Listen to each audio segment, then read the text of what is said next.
अस्सलाम वालेकुम स्टूडेंट्स, ये वीडियो कैफेट के स्टूडेंट्स के लिए है जिसमें हम डिस्कस करेंगे स्प्रिंग 20 में एग्जाम में कौन से टॉपिक एक्सपेक्टेड हैं और उसको हम बेस बनाएंगे पास पेपर के ट्रेंड्स को कि एग्जामिनर क्या पूछता रहा है तो उसकी बेस पे स्प्रिंग 21 में क्या एक्सपेक्ट किया जा सकता है।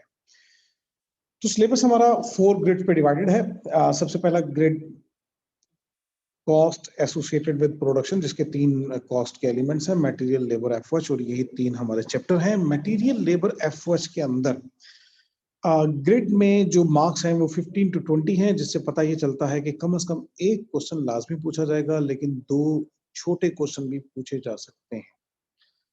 तो मटेरियल इसमें से सबसे ज्यादा पूछे जाने वाला टॉपिक है और तकरीबन हर दफा में हमें मटेरियल का क्वेश्चन नजर आ रहा है।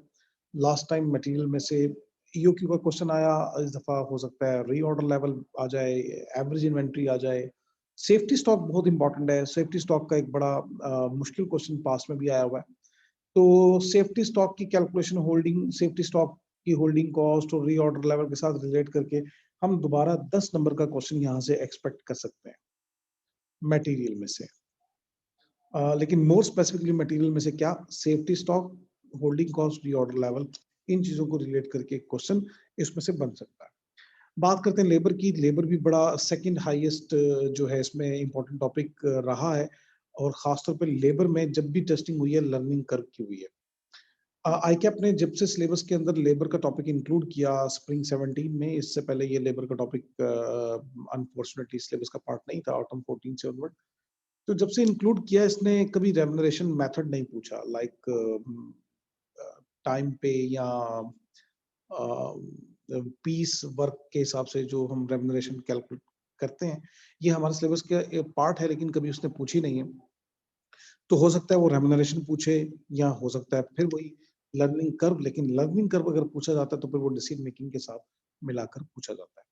तो हम लर्निंग कर्व का एक क्वेश्चन जो है वो दोबारा एक्सपेक्ट कर सकते हैं, लेकिन मुझे लगता है, मुझे लास्ट टाइम में भी लग रहा था, लेकिन एक्सपेक्टेशन के मुताबिक उस तरह क्वेश्चन नहीं आया।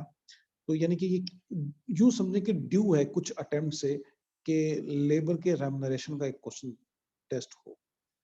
तो पिछली अटेम्प्ट से भी एक्सपेक्टेड था लेकिन नहीं आया, तो इस दफा भी हम एक्सपेक्ट कर सकते हैं कि यहाँ पे रेम्युनरेशन की कैलकुलेशन का एक क्वेश्चन आए, और तो रेम्युनरेशन की कैलकुलेशन का भी हमें क्वेश्चन कर लेना चाहिए। अच्छा, अगर ये 2 क्वेश्चन टेस्ट हो जाते हैं, लेबर का भी और एक मटेरियल का, तो फिर 20 नंबर तो पूरे हो जाते हैं यहाँ पे। अब तीसरा क्वेश्चन एफओएच के डायरेक्टली पूछे जाने के चांसेस तो फिर गुंजाइश बचती नहीं है। लेकिन एफओएच का टॉपिक आगे जाकर रिलेट होता है मार्जिनल एब्जॉर्प्शन के साथ, और फिर ये रिलेट होता है स्टैंडर्ड कॉस्टिंग और वेरिएंस एनालिसिस के साथ। तो इसकी तैयारी करना लाजिम है आप पे, इसकी तैयारी करना लाजिम है, क्योंकि ये कहीं ना कहीं इसके कंसेप्ट टेस्ट हो जाते हैं या कहीं इसके साथ रिलेट वो क्वेश्चन कर जाता है। तो बहरहाल एक्सपेक्टेशन 2 टॉपिक की है, मटेरियल की और लेबर की। हो सकता है एफओएच टेस्ट हो तो किसी और टॉपिक के साथ मिलाकर टेस्ट हो, लाइक मार्जिनल एब्जॉर्प्शन, लेकिन अभी हम बात करेंगे मार्जिनल एब्जॉर्प्शन के चांसेस इस दफा कम है। इस दफा चांसेस स्टैंडर्ड कॉस्टिंग और वेरिएंस एनालिसिस के साथ है, तो उसके साथ ये पूछा जा सकता है एफओएच के टॉपिक को। तो ये 2 क्वेश्चन हो गए पहले ग्रेड में से। दूसरे ग्रेड पे आते हैं कॉस्टिंग सिस्टम। कॉस्टिंग सिस्टम ये वो एरिया है जिसको आईकैप दिन ब दिन कम्प्लेक्स करता जा रहा है। वो कम्प्लेक्स किस तरह से हो रहा है ये एरिया, ये आईकैप इसमें एक क्वेश्चन में मल्टीपल टॉपिक टेस्ट कर लेता है। लाइक अभी लास्ट अटेम्प्ट में प्रोसेस कॉस्टिंग और वेरिएंस एनालिसिस का एक कंबाइंड 20 नंबर का क्वेश्चन टेस्ट किया गया। क्वेश्चन नंबर 5, ये जो यहाँ पे आपको ग्रेड में नजर आ रहा है फ्रेंड में, तो 20 मार्क्स का ये क्वेश्चन जो है, क्वेश्चन नंबर 5, बड़ा कम्प्लेक्स क्वेश्चन जिसमें 2 प्रोसेस हैं, प्रोसेस 1 and 2, लेकिन पूछे अल्टीमेटली वेरिएंस है, प्रोसेस अकाउंट नहीं बनवाया उसने। तो ये प्रोसेस कॉस्टिंग को उसने वेरिएंस के साथ रिलेट किया। पास्ट में उसने एक हरकत की थी, लाइक ऑटम 19 में उसने मार्जिनल एब्जॉर्प्शन को मिलाकर उसने पूछा था स्टैंडर्ड कॉस्टिंग के साथ, वेरिएंस एनालिसिस के साथ। फिर एक क्वेश्चन ऐसा था जिसमें उसने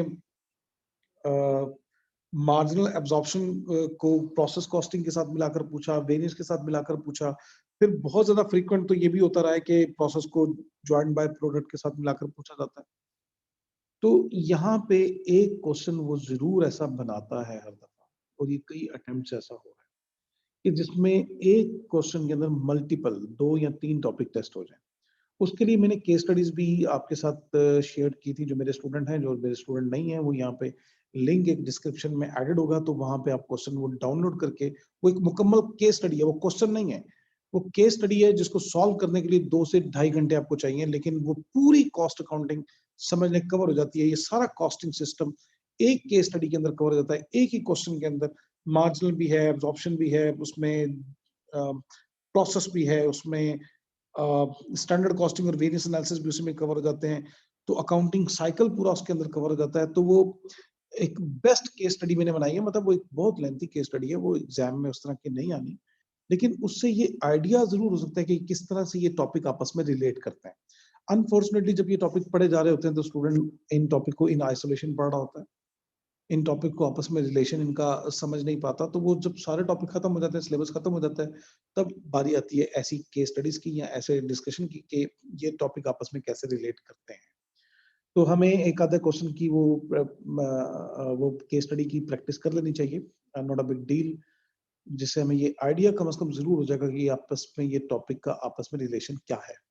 तो ये आप पास पेपर के भी लास्ट 3 या 4 अटेम्प्ट के क्वेश्चन उठाएंगे तो आपको पता चल जाएगा कि मार्जिनल को वेरिएंस के साथ किस तरह से वो अटैच करता है, या मार्जिनल को किस तरह से वो प्रोसेस के साथ अटैच करता है, या प्रोसेस को किस तरह से वेरिएंस के साथ अटैच करता है। तो बहरहाल एक क्वेश्चन तो अगेन यहाँ पे ये आने वाला है, लेकिन इस दफा मार्जिनल एब्जॉर्प्शन का क्वेश्चन पूछे जाने के चांसेस कम है, क्योंकि लास्ट टाइम मार्जिनल एब्जॉर्प्शन का क्वेश्चन एक अच्छा क्वेश्चन 11 मार्क्स का पूछा गया, और इतना ट्रेंडी ये टॉपिक नहीं है, मतलब कई कई अटेम्प्ट तक क्वेश्चन नहीं आता इन आइसोलेशन। तो इस दफा मार्जिनल एब्जॉर्प्शन का क्वेश्चन आने के चांसेस कम है, क्योंकि अभी क्वेश्चन पूछा गया। तो ज्यादा चांसेस है कि जॉब और सॉरी प्रोसेस को और जॉइंट बाय प्रोडक्ट को मिलाकर एक क्वेश्चन पूछा जाएगा, और ये बड़ा मतलब रूटीन क्वेश्चन होता, आपको पास पेपर में नजर आएगा कि जॉइंट बाय प्रोडक्ट और प्रोसेस का कंबाइंड क्वेश्चन, एक क्वेश्चन ये आपको मिलेगा। इसमें 25-35 मार्क्स हैं, तो इसका मतलब है 2 क्वेश्चन यहाँ से पूछे जाएंगे लाजमी, और पूछे जाते रहे हैं, बल्कि कई अटेम्प्ट ऐसी भी नजर आएंगी जहाँ पे आपको 2 से ज्यादा क्वेश्चन भी नजर आएंगे, लेकिन ऑन एवरेज 2 क्वेश्चन यहाँ से नजर आते हैं। एक तो हो जाएगा प्रोसेस और जॉइंट बाय प्रोडक्ट का। लास्ट टाइम में प्रोसेस का डायरेक्ट क्वेश्चन नहीं है, वो प्रोसेस को वेरिएंस के साथ मिलाकर उसने पूछा, तो फोकस वेरिएंस था, प्रोसेस नहीं था। तो इस दफा प्रोसेस और जॉइंट बाय प्रोडक्ट का एक क्वेश्चन और वेरिएंस का अगेन क्वेश्चन आएगा, वेरिएंस का अगेन क्वेश्चन आएगा, और जैसे मैंने कहा कि हो सकता है एफओएच के साथ रिलेट करके पूछा जाए, के पास में भी पूछा गया कि अकाउंट बनाए, उसमें अंडर ओवर एब्जॉर्प्शन कैलकुलेट करें, और अंडर ओवर एब्जॉर्प्शन के फिर वेरिएंस कैलकुलेट करें। तो ऐसा क्वेश्चन बन सकता है वेरिएंस का। वेरिएंस का क्वेश्चन अगेन हाईली एक्सपेक्टेड है, हाईली एक्सपेक्टेड है।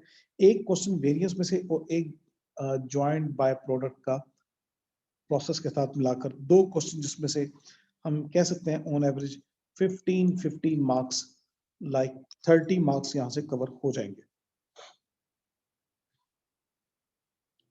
तीसरा जो ग्रिड है वो बजटिंग एंड डिसीजन मेकिंग। किसी दौर में ये बजटिंग और डिसीजन मेकिंग अलग ग्रिड होते थे, और बजटिंग और डिसीजन मेकिंग में से दोनों में से अलग अलग क्वेश्चन आते थे, लेकिन अब भी ग्रिड सेम है, लेकिन बजटिंग का क्वेश्चन अभी भी बहुत कॉमन है, हर दफा पूछा जाता है, हर दफा बजटिंग का क्वेश्चन पूछा जाता है। Last time budgeted profit loss का पूछा गया, लेकिन इस दफा बजटिंग का क्वेश्चन पूछा तो जाएगा, लेकिन मुझे ये लगता है कि मैन्युफैक्चरिंग बजट का पूछा जाएगा, जो कि उसका फेवरेट एरिया है, जो कि लास्ट टाइम नहीं पूछा गया। तो मैन्युफैक्चरिंग बजट की खूब तैयारी करें, आपको बड़े अच्छे और जबरदस्त किस्म के क्वेश्चन पास पेपर में से ही मिल जाएंगे, और ज्यादा दूर जाने की जरूरत नहीं है, पिछली 4-5 अटेम्प्ट उठाएंगे, आपको मैन्युफैक्चरिंग के अच्छे क्वेश्चन उसमें से मिल जाएंगे।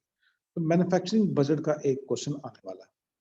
हाँ, मैन्युफैक्चरिंग से रिलेटेड अल्टीमेटली हो सकता है वो कैश बजट बनवाए, या हो सकता है वो कॉस्ट ऑफ सेल्स आपसे कैलकुलेट करवाए। तो मैन्युफैक्चरिंग बजट का एक क्वेश्चन यहाँ से पूछा जाएगा, और इस ग्रिड में 35 टू 45 मार्क्स हैं, यानी कि 2 क्वेश्चन मिनिमम और मैक्सिमम 3 क्वेश्चन, हमें 3 क्वेश्चन ऑन एवरेज नजर आएंगे यहाँ पे।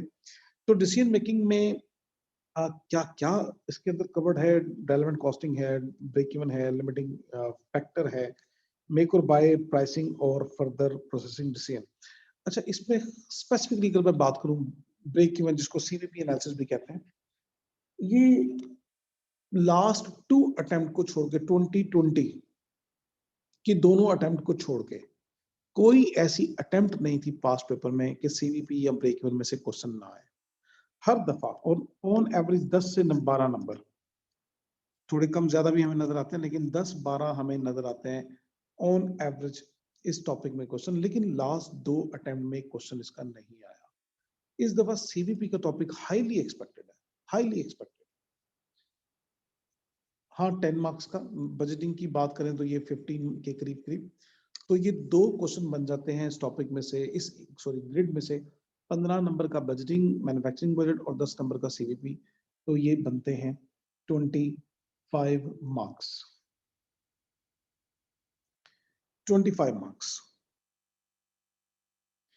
लेकिन अभी भी इसके पास गुंजाइश है इस ग्रेड में से एक आधा क्वेश्चन पूछने की। और तो फिर वो क्वेश्चन कौन सा होगा? लास्ट टाइम डिसीजन मेकिंग में से क्वेश्चन आया शट डाउन डिसीजन का, जिसको हम रेलेवेंट कॉज के साथ रिलेट कर सकते हैं, रेलेवेंट कॉज का, लेकिन मोर स्पेसिफिकली वो शट डाउन डिसीजन का था। तो इस दफा ज्यादा चांसेस हैं क्वेश्चन पूछा जाए मेक और बाय या फर्दर प्रोसेसिंग का। फर्दर प्रोसेसिंग का एक बड़ा अच्छा क्वेश्चन बन जाता होता है, ज्वाइंट बाय प्रोडक्ट के साथ मिलाकर भी बन जाता होता है इसका। तो फर्दर प्रोसेसिंग या मेक और बाय, इन दो में से एक क्वेश्चन यहां से मजीद आएगा, तो टोटल 3 क्वेश्चन हो जाएंगे। इसके मार्क्स भी अराउंड 10 to 15 के। तो 3 क्वेश्चन इस ग्रेड में से पूछे जाएंगे, एक मैन्युफैक्चरिंग बजट, एक सीवीपी, और तीसरा फर्दर प्रोसेसिंग या मेक और बाय।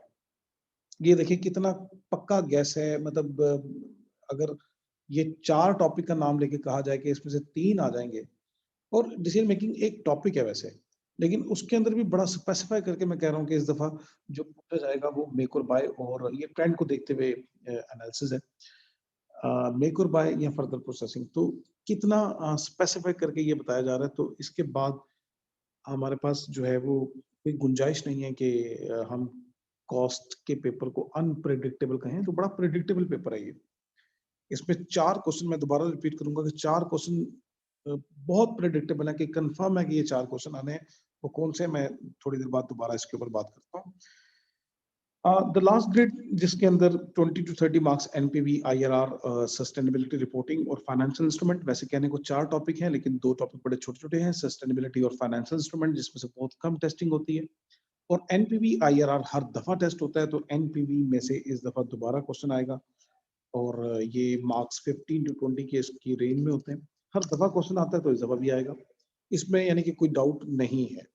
इसमें से अगर क्वेश्चन ना पूछे एनपीवी और आईआरआर में से, तो इस ग्रेड में से 20 मार्क्स या 30 मार्क्स कवर करना इंतहाई मुश्किल है। सस्टेनेबिलिटी रिपोर्टिंग से टेस्टिंग होती है 2-4 नंबर की, फाइनेंशियल इंस्ट्रूमेंट में से टेस्टिंग होती है 5-7 नंबर की, तो वो 20-30 नंबर यहाँ पे कवर हो ही नहीं सकते एनपीवी और आईआरआर की कैलकुलेशन के बगैर। तो एनपीवी आईआरआर का एक क्वेश्चन लाजमी है। हाँ, अगर हम बाकी 2 छोटे टॉपिक की बात करें जो काफी अटेम्प्ट से, खासतौर पे सस्टेनेबिलिटी रिपोर्टिंग को देखें, तो 2 अटेम्प्ट में क्वेश्चन इसका नहीं आया। फाइनेंशियल इंस्ट्रूमेंट का लास्ट टाइम क्वेश्चन नहीं आया, लेकिन फाइनेंशियल इंस्ट्रूमेंट है बड़ा इंपॉर्टेंट। चाहे छोटा क्वेश्चन आता है, लेकिन ये फ्रीक्वेंटली आता रहता है, लास्ट टाइम में नहीं आया। इस दफा फाइनेंशियल इंस्ट्रूमेंट का 5 नंबर का क्वेश्चन हाईली एक्सपेक्टेड है, और आपके पास वो सारी जो डिबेंचर्स की कैलकुलेशंस हैं, ऑप्शंस की, कन्वर्टिबल्स की कैलकुलेशंस हैं, ऑप्शंस की कैलकुलेशंस हैं, या इंटरेस्ट रेट के जो कैप और फ्लोर की पास पेपर में क्वेश्चन आए हैं, तो उन्हीं की प्रैक्टिस कर लें, उन्हीं से मिलता जुलता कोई क्वेश्चन 5 नंबर का पूछा जा सकता है। प्लस सस्टेनेबिलिटी रिपोर्टिंग भी कोई बड़ी बात नहीं है कि यहाँ से 4 से 5 नंबर की टेस्टिंग हो जाए, क्योंकि 30 मार्क्स की उसके पास लिमिट है। तो 20 मार्क्स का अगर, या 15 मार्क्स का अगर एनपीवी आईआरआर पूछता है, तो उसके पास 8-10 नंबर की टेस्टिंग दोनों टॉपिक में करने की गुंजाइश मौजूद है। तो दोनों में से 5-5 नंबर की टेस्टिंग बड़ी आसानी से हो सकती है। तो सस्टेनेबिलिटी रिपोर्टिंग बहुत कम पूछा गया, बहुत कम पूछा गया, तो हमें इसके बहुत कम क्वेश्चन नजर आएंगे। लेकिन अब चूंकि गैप है 2 अटेम्प्ट का, तो इसका क्वेश्चन रिपीट होगा अब। तो ये था ट्रेंड, और ये थे एक्सपेक्टेशन। मैं रिपीट करता हूँ कि जो कम से कम टॉपिक आने हैं जिनमें हमें कोई डाउट नहीं है, वो एक बजटिंग का है, एक एनपीवी आईआरआर का है। एनपीवी और IRR is the same thing.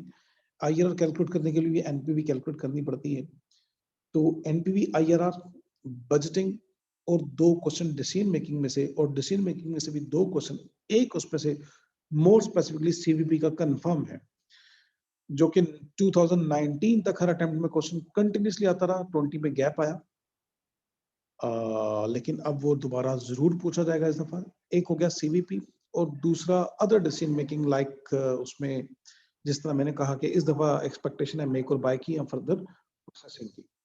तो 4 क्वेश्चन ये तो कंफर्म है, कंफर्म इंशाल्लाह ये 4 क्वेश्चन आने हैं, और ये 4 क्वेश्चन की वेटेज कम से कम 50 टू 60 मार्क्स है। उसके बाद अगर मैं बात करूं मजीद 3 टॉपिक की जो कंफर्म तो नहीं है लेकिन हाईली एक्सपेक्टेड है, उनमें एक मैंने मटेरियल की बात की, एक मैंने प्रोसेस कॉस्टिंग की बात की, और एक लेबर के साथ डिसीजन मेकिंग की मैंने बात की। तो ये टोटल 4 क्वेश्चन तो कंफर्म समझे, 3 हाईली एक्सपेक्टेड समझे, तो ये बड़ा प्रेडिक्टेबल पेपर है। तो उम्मीद करता हूँ कि इस सारे डिस्कशन से आपको कुछ एक ट्रैक मिलेगा कि हमें आखिरी इन 10 से 15 दिनों में अपनी रिवीजन किस तरह से करनी है और किस टॉपिक के ऊपर ज्यादा टाइम लगाना है। Wish you all the best. Thank you very much and Allah Hafiz.